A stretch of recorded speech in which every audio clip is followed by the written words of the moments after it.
Hipunde kena payata intete ron taka women ni Palestines ay Honorable Tamwi Naotarai. Na, ana sugil ka akin ako dito sa iyo.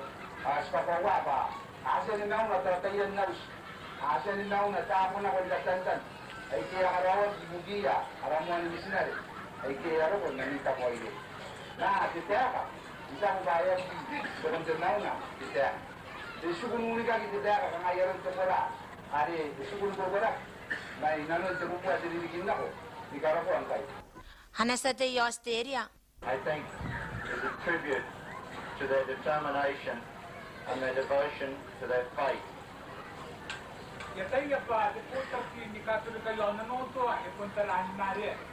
Taro ni Karawan na yun, pinto kong may kakawa kaya na silpitzer ni Katorika kita rin season. Kung ipautan luwan na yon na, para kay Kan, tumibo. Hanasate iniusiran, maya saray teka, Nakibae Tabokai. Further, they believe that news should not perish but have life everlasting. Oh, ito nung natuway pa, ngayon hindi kita singgay, isles ang dang natatirahinan. Alay, dito wala natirahinan, sinanako na ko iniloro, sinanong may Kristo. Ayaw rin at titibori at agnyang hindi ngayon. Alay, anataya ka, kapaus ko yung luwan na rekangay. Katil ko kaya nga natin naritipimin na pa yung nung nakin, na paano nung nakin na naging na tinanong na gano'n na tinawari.